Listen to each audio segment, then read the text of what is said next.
الكذب وأكثرهم لا يعقلون وإذا قيل لهم تعالوا إلى ما أنزل الله وإلى الرسول قالوا حسبنا ما وجدنا عليه آباءنا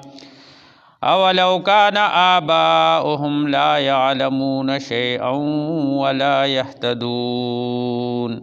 صدق الله مولانا العظيم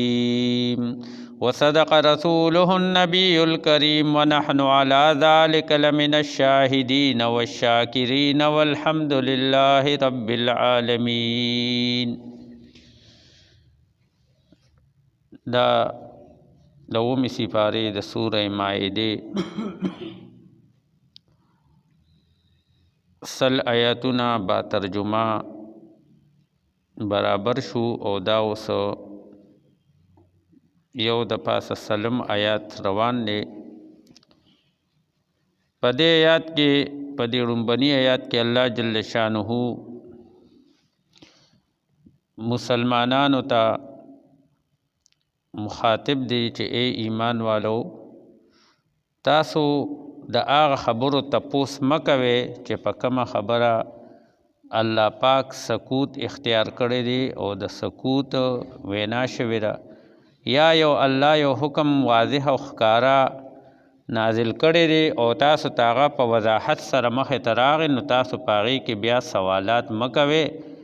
او که سوالات کوئ نو بیا به ځان په خپله به په مشکل کې واچوئ.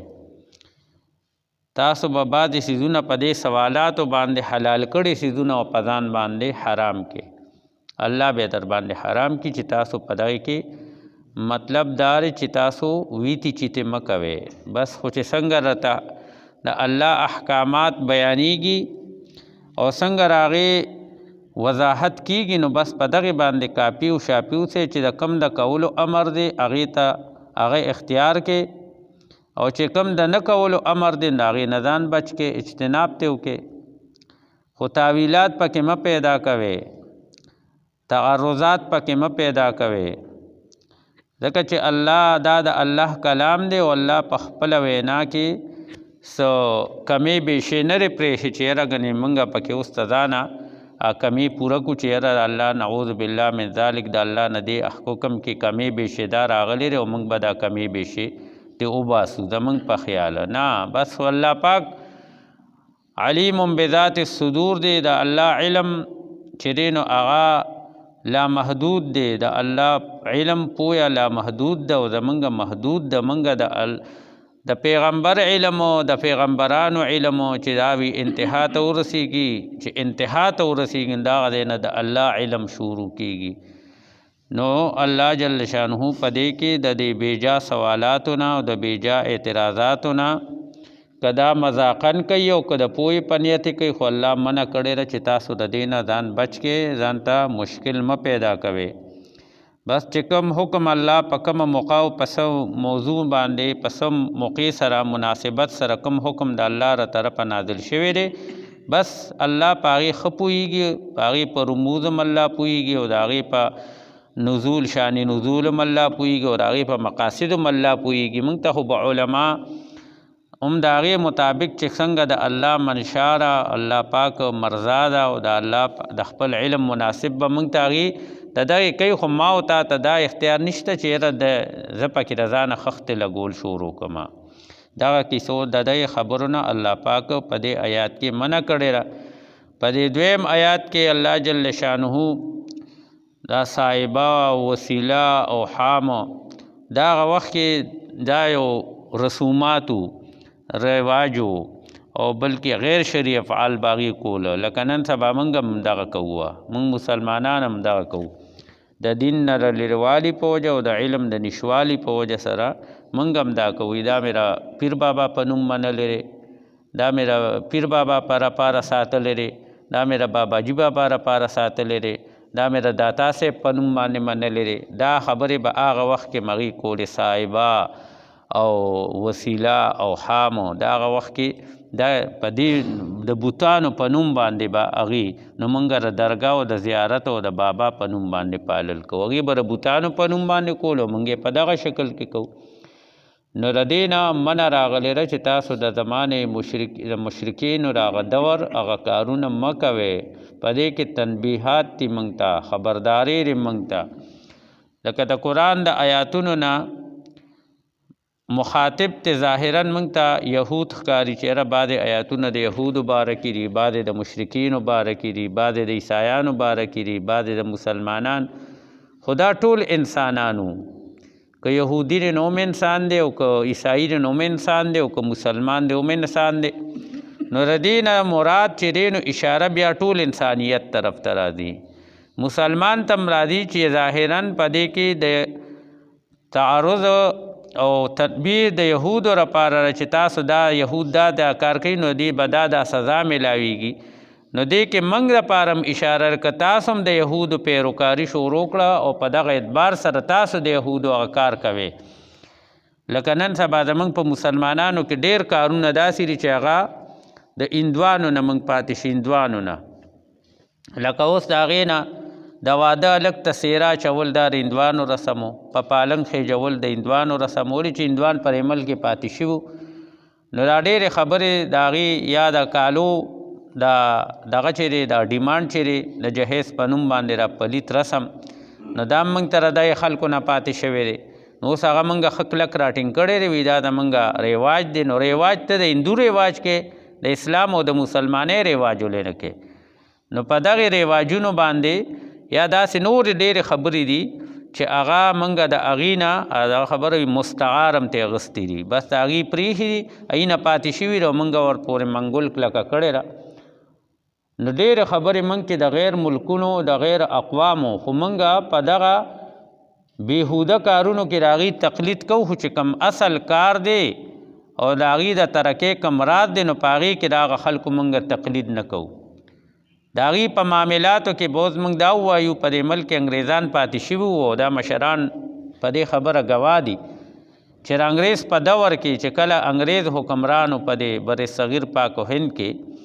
نو د انګریز په دور کې څونه امن و امانو په دې علاقه باندې مجال دی چې چا د مرګ مړي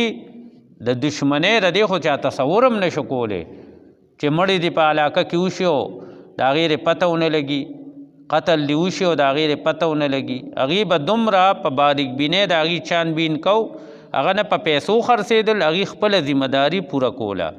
هغې نه د چا په دمکو راتلل او نه د چا په پیسو، نه د چا په چرګو، نه د چا په ګډانو، نه د چا په ډوډۍ باندې او نه د چا په ټیلیفون باندې چې یاره ناظم صاحب ټیلیفون وکړو، چیرمین صاحب ټیلیفون وکړو، ممبر صاحب ټیلیفون وکړه چې دا سړی سره ګزاره وکړي. د هغې په کتاب کې د جرم سزا به مجرم ته خامخا میلاوې ده، خامخا به میلاوې ده. نو اوس په دغه لیول باندې صداقت د هغې په معاملاتو کې حد درجه صداقت دی چې په خپل مابین کې معامله کوي، په خپل مابین کې معامله کوي. نو هغې ډېره د رښتونوالي او د صداقت معامله کوي. او موږ چې که هغې سره یې کوو نو هم دوکه ده او که خپل ځان سره یې کوو نو هم دوکه ده. حالانکې دا دوکه د هغه خلکو کارو چې شا د ایمان په ایمان نو راوړي، د ایمان نه خالي دي، نو هغه خلکو له پکارو چې هغې دا دوکه کړې وي، فراډ یې کړې وي، بل سره یې زیاتې کړې وي، د خپل حق سره د بل حق یې لاندې کړې وي. نو دا ټول کارونه موږ کې را پیدا شوي دي. کرپشن په موږ کې دی، رشوت په موږ کې دی، ملاوټ موږ کوو، ذخیراندوزي موږ کوو. اوس په دې روژه کې خود ساخته ذخیراندوزۍ روانې دي، خود ساخته قیمتونه په بره روان شو. نو دا څوک کوي؟ دا مسلمان کوي. دا د مسلمانۍ دې ته مسلماني رنګ پاتې شوه چې د دوکې څوک دوکه کوي وي دا مسلمان دی، چې څوک دروغ وایي وي دا به مسلمان وي، چې څوک بل سره زیاتي کوي دا به مسلمان وي. زنګ مسلماني دې حده پورې وغورځېده. نو موږ په دې د هغې هغه تمامې بد کارونه او بد کردارونه موږ ته منتقل شو او صداقت او رښتونوالی او په خبره ټینګېدلو، د وعدې پوره کولو، ایفای عهد چې ورته وایي، پردي حقونه ورکولو،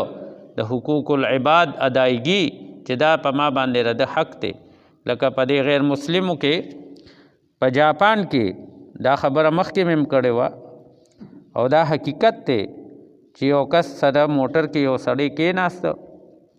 او هغه ورته وایي چې ته ما پلان خو د یو بل په ژبه دواړه نه پوهېږي،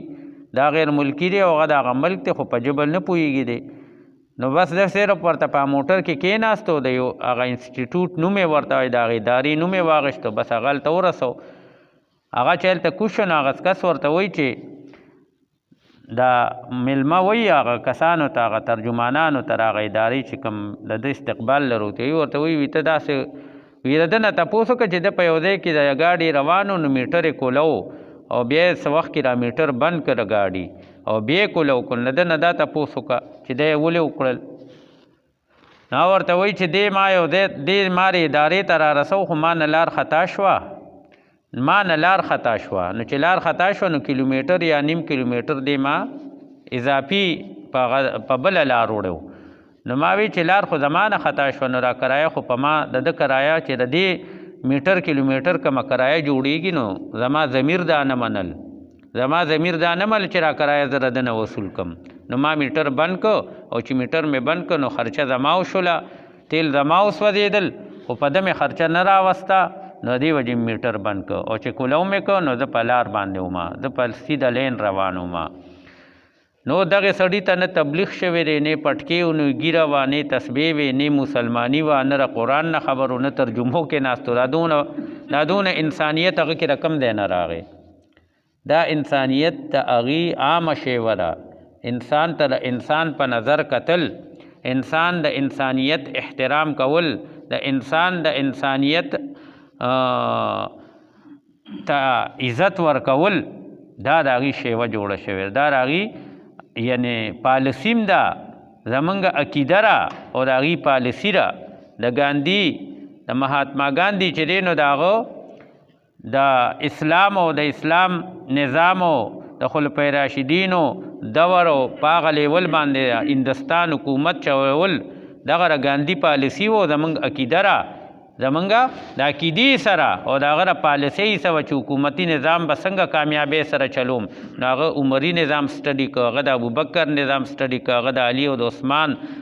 نظام سټډي که چې نظام حکومت به څنګه چلیږي عوامو ته به څنګه فایده کیږي قوم به څنګه خوشحالیږي نو هغه د پالیسۍ په توګه باندې دغه پالیسي اختیار کړه او موږ مسلمانانو عقیده را په دې خبرو چې هغې څه کړي دي نو حق او سچ یې کړي دي نو موږ په عقیده باندې څونه کلک یو هغې په پالیسۍ څونه کلک دي دغه فرق دی په موږ کې او په هغې کې نو په دې آیاتونو کې د دغې خبرو ذکر دی چې بې اضافي ویتې چیتې مه کوئ په دیني امورو کې بد د الله پاک چې کوم حکم څنګه راغلی دی او علما یې راته په کوم نهج باندې بیانوي نو بس په هغې باندې عمل وکړئ موږ ته د عمل ضرورت دی چې دا خبره زما په عمل باندې په کسوټۍ په پیمانه باندې خبره کلکه ده بس ته په هغې باندې عمل شروع کړه نو موږ پکې خښتې لګول شروع کړو نو هغه شي ځان ته پخپله ګران کړو بیا پې پوهېږم نه وي هغه خبره ورلاو شومه خو د لامبو چل نه راځي نو یا به ډوبېږم نه ډوبېدو له ځان ورکوم او نه ځان بچ کولی شم مکه چل د موږ سره روان دی او یو دا نظریه سوچ بدل کې چې دا قرآن صرف د مسلمان دپاره دا د پوره انسانیت ته رهنمایۍ دپاره دی او پوره انسانیت به د قرآن د علومو نه مستفید کوي ځان او استفاده ته پوره انسانیت کولی شي نه چې صرف مسلمان دی ته کوي نن مسلمان په قرآن عمل پرېښوده او غیر مسلم او د قرآن نه فارموله واغسته نتیجې ته واغسته سبق یې ته واغېسته نو هغې د معاشي ترقۍ باندې روان یو موږ په تنزل روان یو بسم الله الرحمن الرحیم یا ایها الذین آمنوا اے ایمان والو لا تسألوا تپوسونه مکوئ عن اشیاء د هغه خبرو متعلق د هغه څیزونو متعلق ان تبد لکم تسؤکم که چېرې په تاسو باندې که هغه خبرې کولو شوې تسؤکم ان تبد لکم تسؤکم نو بیا به تاسو باندې هغه بدې لګي هغه را باندې بیا بدې لګي که الله را باندې هغه خبرې کولو کړلې نو بیا به تاسو پریشانه کړي و ان تسألوا عنها حینا او که چېرې تپوس کوې د دې خبرو حینا ینزل القرآن کم وخت کې چې په داسې وخت کې چې قرآن نازلیږي تبد لکم نو په تاسو باندې به ښکاره کړي شي په تاسو باندې به هغه خبرې ښکاره کړي شي عفا الله عنها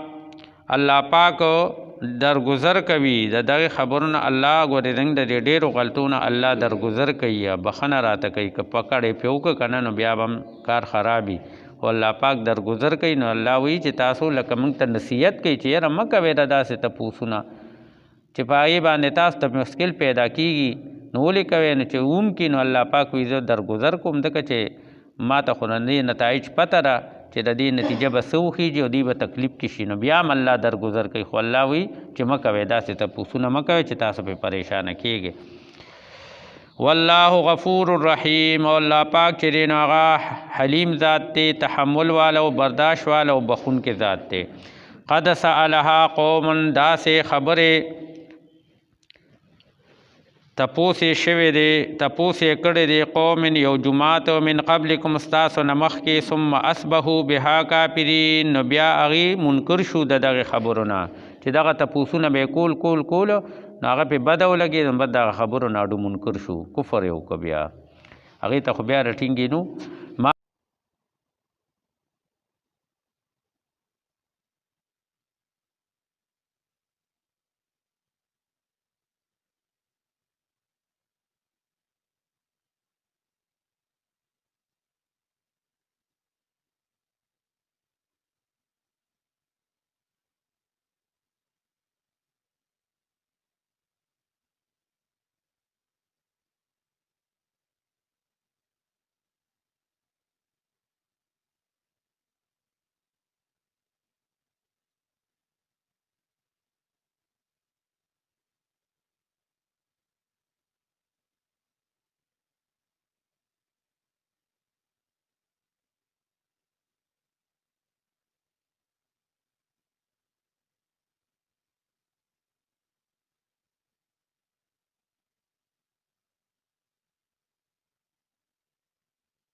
آباءنا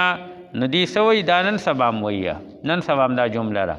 که ته ورته وایې چې یاره دې کارونه نه منه شه نه هلکه ګورې نوي دین درته بیانوي او ګورې د پلار نیکه طریقې نه مړی او ګورې دا ګمراه شوي دي دا وابیان دي او په دې جامه کې روتي دي او موږ خو د پلار نیکه دین به راټینګو د پلار نیکه دین باندې به چلیږو موږ د څوک مړه به شو خو د پلار نیکه دین نه پرېږدو پلار نیکه طریقه نه پرېږدو نو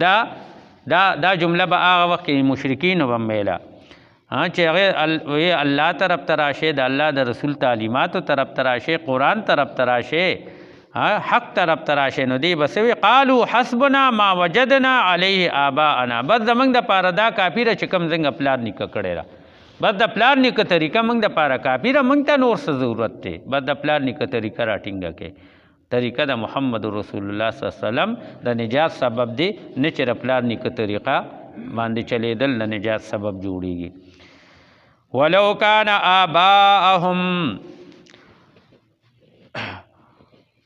کان آباءهم آیا داسم کی آباءهم چې د دې پلاران او نیکونه